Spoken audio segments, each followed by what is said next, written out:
Hello, everybody, and welcome to Breaking Ponies, where we would have a tagline, but we're running short on time today. Yes, so we have to make this one quick.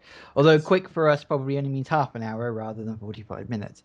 Anyway, Hopefully, we can try to make these more succinct sometimes. We'll see. I don't know. I think people like to hear us ramble. Occasionally, yes. Especially when we're bitching about the logic of somewhere like Equestria. Yes, well, we'll be getting into that, I think, a little today. So, yes. Today we have episode 21, Over a Barrel. Mhm. So, we open up with the rather absurd, even by this show's standards, intro Yeah, of yeah, Applejack reading a bedtime story to an apple tree. yeah. I mean, it doesn't, obviously, they don't show you the tree until sort of a big reveal of it, which is quite bizarre. It's like when people, but you do get that, don't you? You get people who play music to plants and who, Yeah, I mean they uh, tested that on MythBusters where they discovered that music and things actually do help plants grow better. really? Bloody They hell. actually tested it with like classical music, rock music, just like kind speech, and they even tested it with angry speech. And everything they played music for or sound did better than the control group that they played nothing to. So outside stimulus does actually seem to have an effect on plants. Yeah, I which suppose is that makes a certain kind of sense. which is strange but interesting. So yes, Yeah, so Applejack's we reading cut a to we have the main six. We finally get back to a main six episode instead of like what 5, 6 episodes of like focusing on one pony. well, I kind of, you understand why they do it because with six characters, obviously they all get less screen time. Yeah, but I So, I think I kind of tend to like the episodes where they're all together, which because I really liked this episode in the end. yeah, it's a fun one, more or less. Yeah, we have the six together, and they're all on a train trying to take this tree to Appleoosa, which is again another pun. Another pun name. They're all puns. I mean, like speaking of pun names, actually, I was reading one of the comics, and they're talking about sort of ancient pony history about this city called Trot and this giant wooden pony that was used to destroy it. Oh, right. Yeah, I laughed at that as well. Anyway, We get a great Spike moment where they're all complaining that the snacks that Spike made, they're complaining about unpopped kernels in the popcorn. It's like, what do you want? You're always going to get unpopped kernels and popcorn. So he responds by blowing it up, which is exactly how I would have responded in that yeah, situation. I think he was perfectly justified in his reaction on that. Yeah, totally agree. Totally agree. So yeah, they try to get some sleep, but they're all bitching and complaining about everything, and Pinkie Pie just wants to be part of the conversation. Well, they're So not really complaining. They're just sort of they can't sleep because they're on a train and it's all sort of exciting and it's all fun. It's like little kids on a long journey. So They so just get Spike restless. naturally just ups and leaves because he's tired of that. I thought he was actually going to go sleep on the outside of the train. No, he goes and sleeps with the tree. He goes to sleep with the tree, which is unfortunate because the train is attacked by a group of buffalo Mm. who steal the last car where the train is sleeping in. So it's very Final Fantasy VIII in that sense. Yeah, it was. The great train robbery, which we're going to get into a train robbery in Breaking Bad as well. Are we? Ooh. A bit later, but yes, we're seeing Spoilers! parallels all the time between these two shows. Spoilers! Yes, well, I did think it funny that, a lot of that, like this episode involved a fight scene and there was a lot of fighting in Breaking Bad as well. Well, So, fight there are scene some is a bit. interesting, considering we pulled this up as like the two most random shows, there have been a surprising amount of parallels between them, Yeah. which Well, is I guess when you're nice. writing good TV, you just kind of have to go with what works.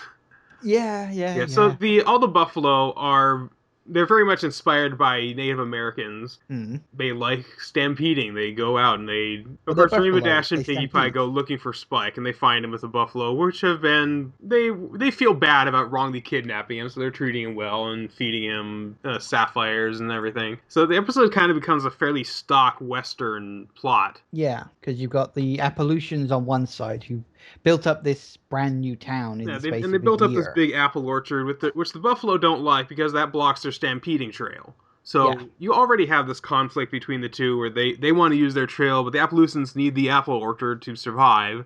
Oh, however will we resolve this conflict? Of course, the buffalo tell them they have to move the apple orchard, and I immediately thought, how are they supposed to just up and move apple trees? But then And I then was you thinking, remember wait, that they were, they were moving one at the beginning of the yeah, episode. they were So moving one at the beginning of the episode. So it's not exactly hard to move a tree. It could be a little complicated, but it's not like something that's impossible. well, they made it seem even easier than it actually is. It's not Yes. exactly easy to move a tree in real life, but in this show, it's just like pick it up, move it. Well, they have magic. Yeah, they there. have magic. So sure they can use that in some regard. So, Pig tries to soothe them, tries to end the hatred by singing a song, which is probably one of the worst songs in the whole show. Yeah, you kind of get the feeling that It's kind of supposed like to the be Cutie bad. Mark Crusader song.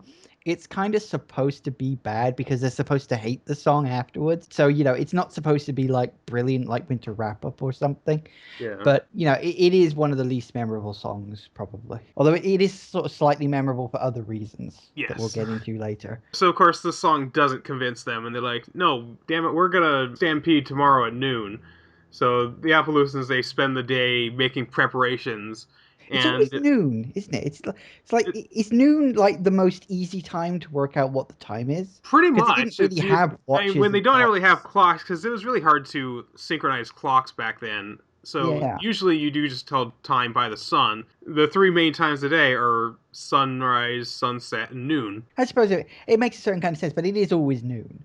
It's almost like a cliche that it's noon. Well, the duels were always held at noon so that the sun wouldn't be in anybody's eyes. Yeah, yeah. So the Appaloosans managed to fight the buffalo off with using the apple pies, which seems pretty wasteful because they were just talking about how important this thing is to survive. Yeah, So they're I using always it as found ammo. that weird. It's like, they need to protect these apple trees because they need the apples in order to survive.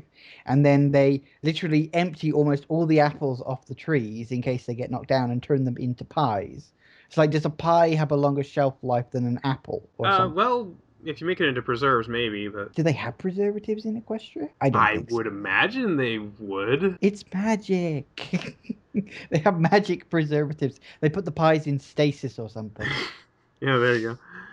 But you can make preserves out of apples, apple butter or something.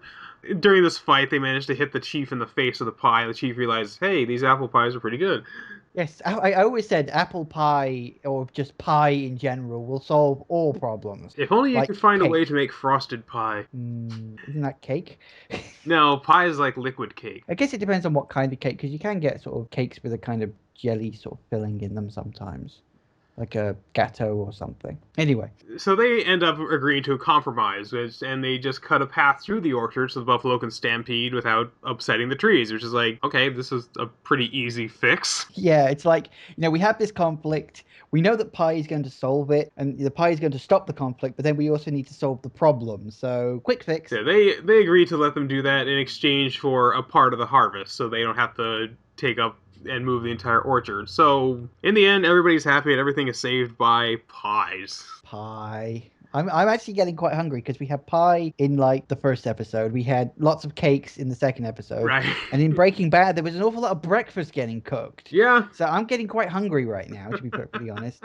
But Yeah, this is like yeah, I actually really liked this episode. The last couple episodes were pretty middle of the road, but I thought this one was actually really funny. yeah, as you say, it's nice to see all the ponies like together in one group again, Yeah, it's nice having to to be sort able of, to see them just kind of work off each other. yeah, and of course it also sort of splits the group up as well because, some of them end up going with the buffalo, some of them end up going with the Appalachians, and Yeah, and in the it end, nobody is really in the wrong. It's all about the compromise. perspective and yeah, get you sort of working your differences out by finding Which again literally the is middle kind of an road, important ironically theme enough. to have in a kids show like this, where nobody is ever necessarily on the wrong side. Yeah, except for those who don't like pie. Yeah, exactly, but screw them. Yeah, exactly. So moving on to episode 22, A Bird in the Hoof. Yes. No points for guessing what that name is obviously based off of. Right. But they don't have hands. They don't even So know what hands are. we have Fluttershy, who is she's really upset because she is late for a big visit from Princess Celestia, who's coming to the town square. Hmm. And Celestia, she's always seems to be very kindly and laid back, and with her it's no different because she's there to actually meet the other ponies that Twilight has been hanging out with and learning about friendship from. So she's talking with Fluttershy, and she's like, I understand that you like to care for animals, and they seem to get along very well. She seems to be very interested in it. She seems like a very likable government personality, I guess. Which she's not really government because she's not elected. She's just kind of She's just in charge, but she's not a tyrant. It's kind of a monarchy thing, except for the fact that she's immortal, so she's the only one who will ever truly rule, I guess. So it's Like a bit halfway between a confusing. monarchy and a theocracy. I suppose. But I mean, like you say, she's a nice person. They often refer to her as Celestia online. because she's a bit of a troll. I mean, like when she was taking sips out of the cup and Right, had them right, right. deliberately Which over. again, it makes her a likable character. She's not like stuck up. She's not afraid to have fun with these people.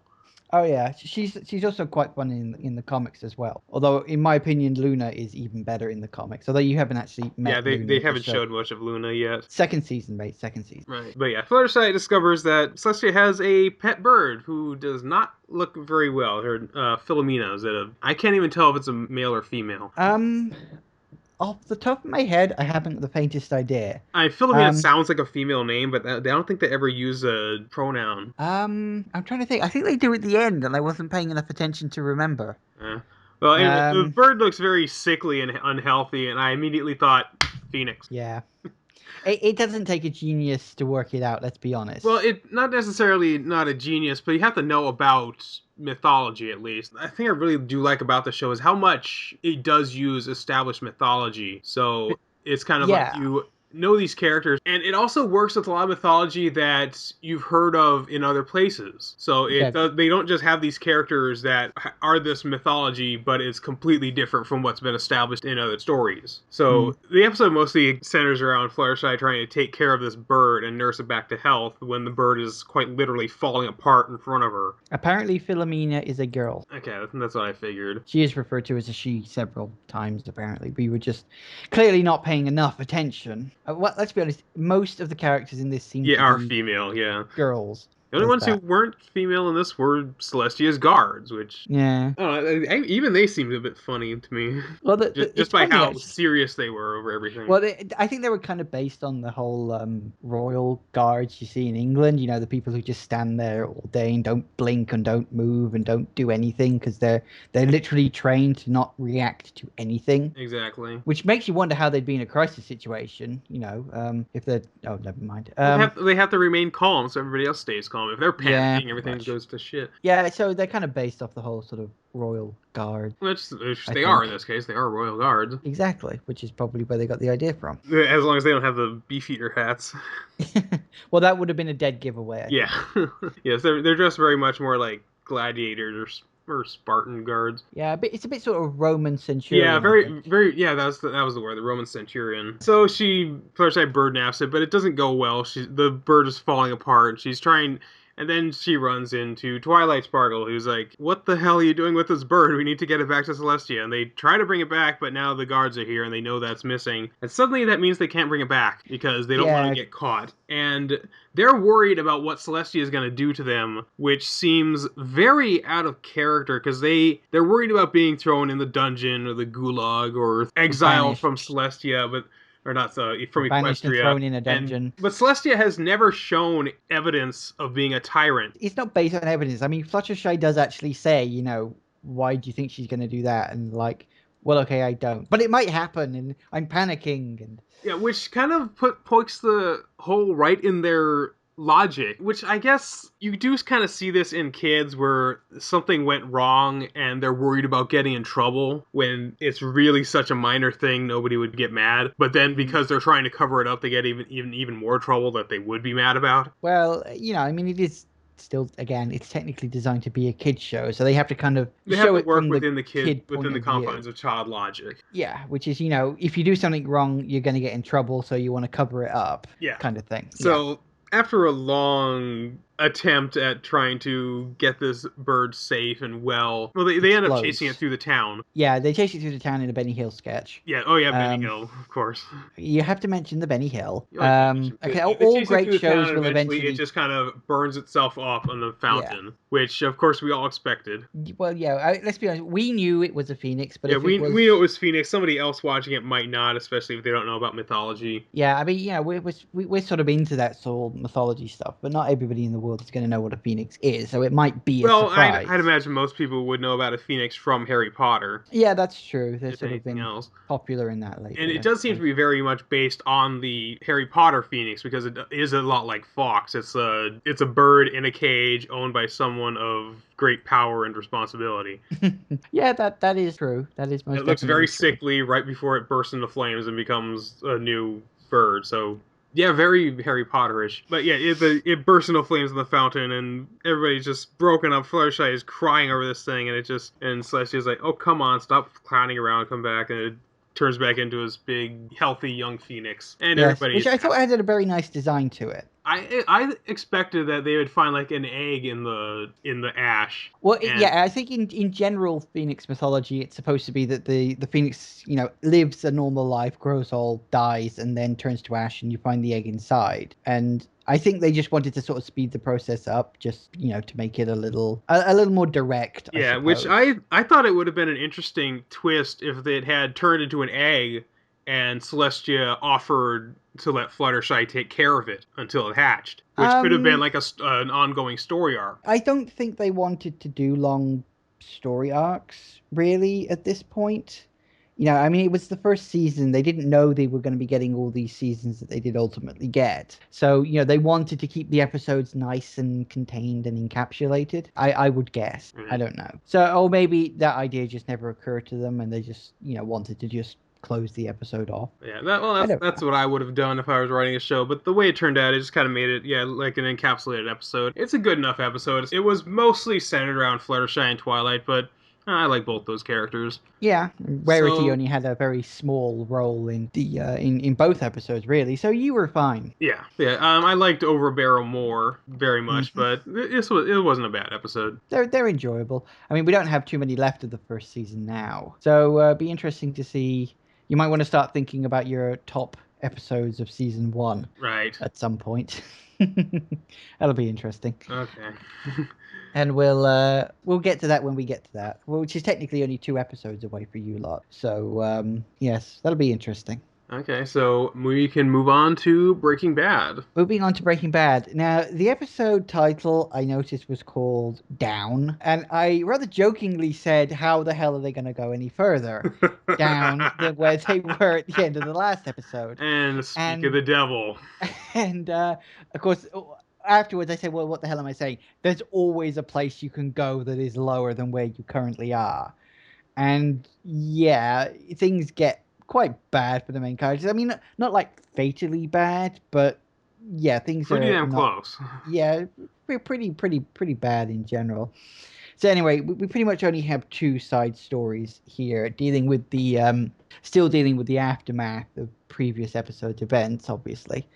Although I will say, at the beginning of this episode, we again returned to the wonderful black and white pool from way back in the first episode of the series, if you can remember back that far, where we sort of see a slight continuation of it, where the pink bear in the pool is fished out by someone and put in a bag and seemingly placed alongside lots of other little bags that have the word evidence written on them. So obviously things aren't looking quite so good. I will say though, that toy does look bloody creepy with just those giant eyes that must have been attached to it. I mean, even forgetting the fact it's now missing one, that toy must have had these giant bulging eyes on its head. How Well, scary would that be for maybe a it was less kid? creepy when it was full and fluffy instead of like burnt up and wet and everything. Mangy and horrible, and I don't know, maybe, but yeah, it's just these giant eyes and it's just very creepy. Anyway, so Walter and Jesse have a very quick sort of meet up at a store inconspicuously, which is they are so inexperienced at this shit, it's hilarious, which I suppose is where part of the enjoyment of the Yeah, show part of the comes humor from. comes from these guys. Well, at least Walter, who is completely out of his element here, trying to act like he knows what's going on. So they have this meeting where Jesse's in one aisle of the store and Walter's in the other, and they just sort of talk over the rows of stuff. They're kind of playing catch up with everything that's sort of been happening. Walter is trying to make amends to his family for what he's put them through over the last sort of couple of weeks or so. Probably trying too hard, I think. He's sort of getting up early, he's making them breakfast, he's trying to be all polite, civil, and sort of indulging all the things they want to do. And in the middle of all this, Skylar just decides to take off. Now, my instant thought was that she was pretty much doing what he was doing back during the first season, and she's basically just paying him back for it. Right? She wants to Uh, make him feel as bad as he made her feel, yeah, as yeah, confused and frustrated. yeah, Which and that's a lovely way to run a marriage, isn't it? Well, from what I've seen, maybe I just watch too much television, but that seems to be mostly what marriage is. I don't Marriage is know. mostly you apologizing for saying things that are hilarious. Well, apparently, I do say a lot of hilarious things. I don't know. I'm not married. So yeah, he's sort of trying to be polite, trying to be civil, but Skylar keeps just up and leaving several times throughout the episode. Of course, Walter getting more and more concerned. While Walter is dealing with that, Jesse has a big legal meeting. Yeah, Jesse is getting probably the worst of this. Yeah, Jesse. I mean, seriously, Jesse's. I mean, okay, yeah, he's a bit of a bum. He's a bit of a loser, and he's clearly an idiot. But he doesn't deserve the shit that gets thrown at him in this episode. Quite You know, literally in this yeah, episode. literally. We will get to that. We will get to that. But first, his parents kick him out of his house because apparently, whilst he was missing, they found his and Walter's meth lab in the basement. Although, thank fuck, they don't actually know what it is. And so they literally give him 72 hours to get out the house. All his stuff is put into storage. We find out that he has the house because was it his aunt? Yeah, it was his aunt. His aunt, so his mother's sister, presumably, who was dying of cancer, and Jesse looked after her for this whole long period while everyone else just couldn't give a shit. And so she left. So she sort of left the house to Jesse, but she left it to him, sort of via the parents. And the parents, who, what does he describe them as? Kleptomaniac dickbags or something like that? Something like that. It's something like that. Basically, they want the house for themselves, so they kick Jesse out. Well, So they he don't want tries. necessarily want it for themselves. They just don't trust him with Yeah, it because they of the don't whole want meth Jesse to lab have it. thing. Yeah, which I guess is slightly justified, but it's still a pretty much of a dick move. Well, because if it is being used to manufacture meth, the police can seize the house and then it's gone. And that's Yeah. part of their asset, so that would really reflect very poorly on them. So they're trying to work what's in their best interest. Yeah, but again, it's still a dick move. Yeah, it's still a dick move because now he's homeless and you have to get your life together, so we're taking away your house. Yeah, I've always found that weird when they say, parents say, your life's absolutely terrible, it's absolutely shit, so I'm taking everything away from you so you have nothing, and I'm sure that will spur you on to make something of your life. Yeah, never fucking works. Like, ever works in any of these shows I've ever watched. And I'm pretty sure it doesn't work in real life either. It's the idea of sort of hard parenting. If you It's want it like to be it's like when they say if you don't get a job, we're gonna start charging you rent. yeah, if the person doesn't have a job, they don't have any money, what the hell are they going to do about, rent? It's like the hard parenting comes too late. It's like, if you wanted to be hard on him, you should have been hard with him from the start. It doesn't work to just suddenly go from being a nice parent to being a bad parent, or a hard parent, I should say. It doesn't work.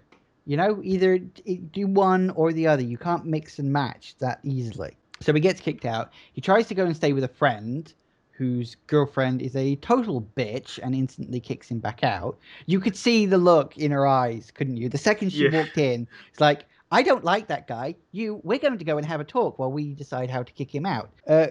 Jesse took that surprisingly well, I think. It's kind of like he expected it. It's like as soon as Yeah, they started, as soon as they as walked soon as off they into gave the him the bedroom. look, they're like, oh dear. Yeah, so he tries to stay with all his friends. None of them are willing to put him up for the night.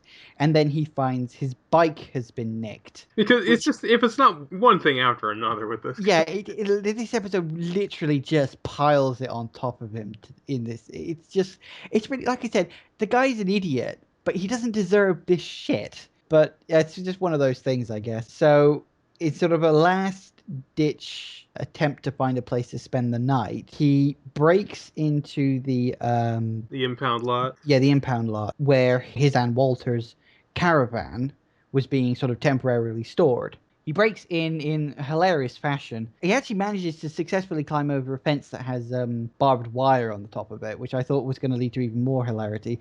But his plan is to step down onto this chemical toilet and then from there get down onto the floor.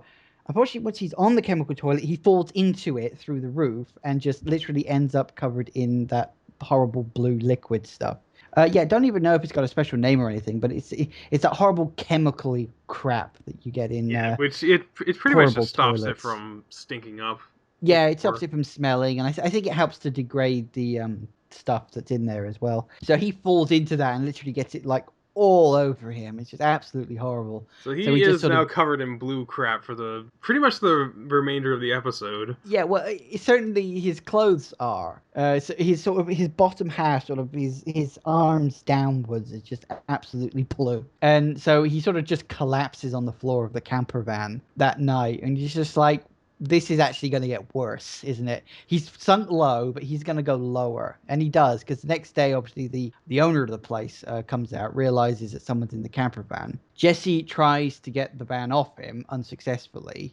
Guy kicks him out. Jesse then breaks back in and steals it in spectacular form. He literally just drives the thing out of the place, even through the locked gate. I guess they don't expect people to just do that, so they don't really reinforce those gates or anything. But Yeah, but what is this guy expecting now? What is he going to call the police about that, or is he going to? Because he does still technically own it. It's just been towed and yeah, impounded. well, no, it wasn't towed or impounded. Jesse owns it. He just asked him to move it for him, didn't he? It wasn't so much that it was like towed legally; it was almost towed illegally. So this Yeah, guy so has this exactly van. who's legally Yeah, in the wrong here? Who and actually considering that has the the guy legal was gonna, right here? yeah. So I don't know if that will come back to bite them in the ass, or if we've probably seen the last of that guy. I guess that's just one plot thread that may or may not go anywhere. So yeah, whilst Jesse is having the worst day of his life so far, So far. so far.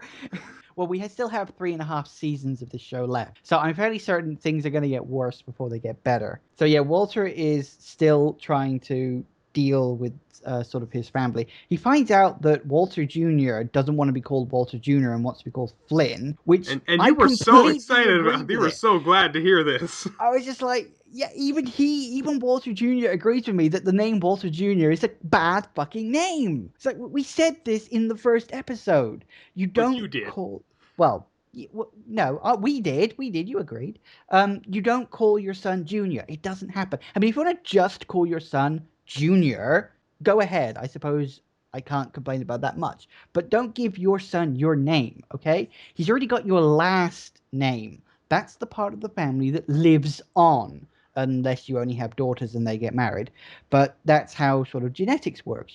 Things get wiped out over time. Anyway, I just I love hearing completely you lost my bitch train about of the thought. whole junior thing because it really doesn't bother me that much, but you just get so. Oh, it just, that kind of thing irritates me. I don't know why it irritates me as much as it does, but for some reason it really, really irritates me. So yeah, he wants to be called Flint, which is a much better name than Walter Jr. So I'm all for that. I'm probably going to start calling him Flint from now on, assuming I remember to.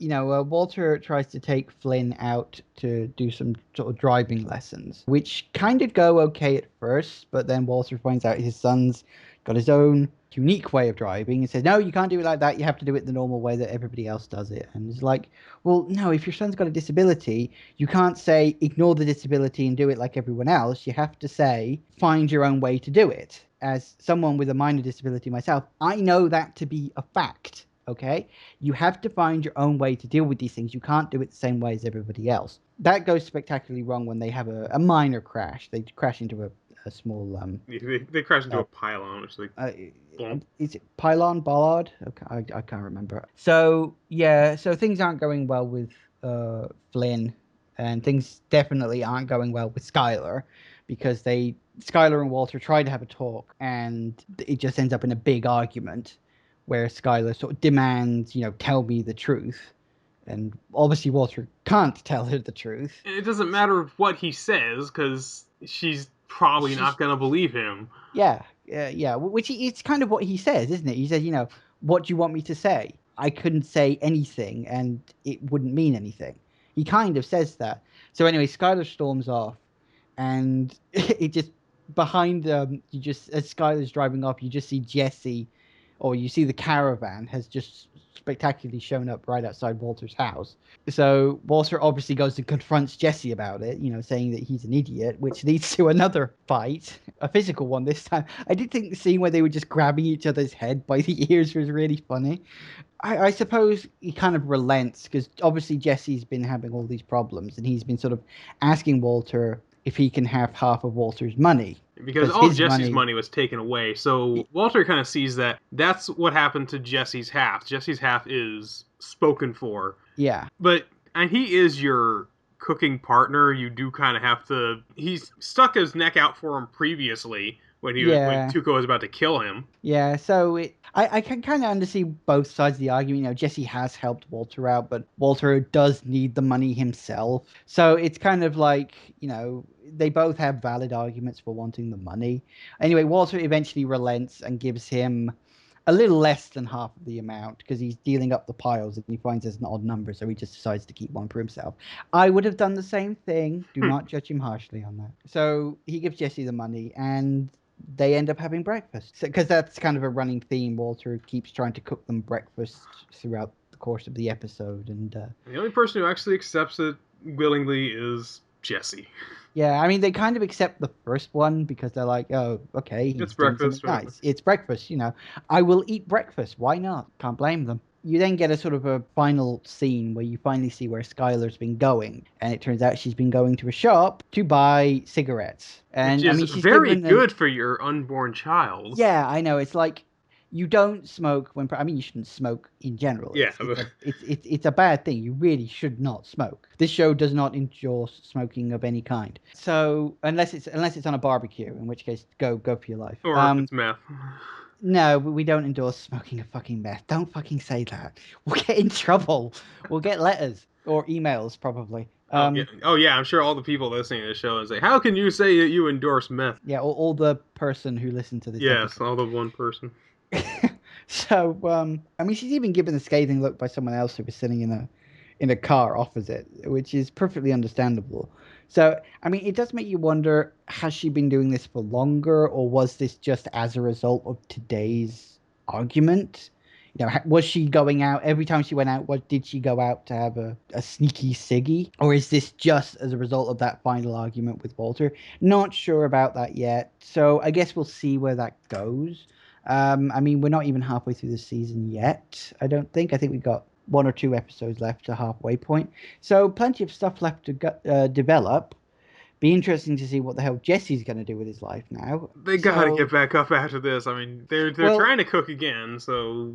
Yeah, I mean, they want to cook. I mean, Walter at the beginning of the episode says, you know, we need to leave it a little, need to leave it like a month or so.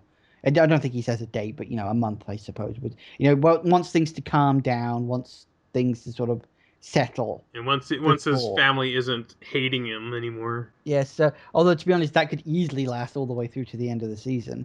So again, not like a massive amount actually happened, but a lot of like little plot development. I think, you know, sort of Jesse getting kicked out of his house was like the big plot point in today's episode. Well, it's also that, and also the fact that his parents knew about the chemicals and the lab and everything. The fact the parents knew about his meth lab. Well, they don't necessarily know that it's meth, but they know it's something bad. No, what does the father say? His father thinks it's speed. Yeah, he thinks it's speed. The legal thing, they consider it just a controlled substance, so it's still not good to have that. But and his parents actually have photographic evidence of this, which is slightly worrying. So I guess it's a case of we'll have to just wait and see what happens next. So yeah, today's episode, interesting. You really, really feel sorry for Jesse in this episode.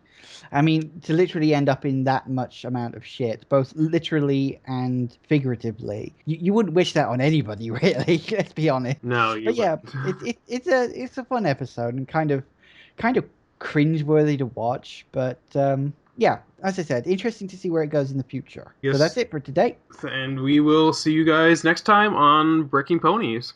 Goodbye.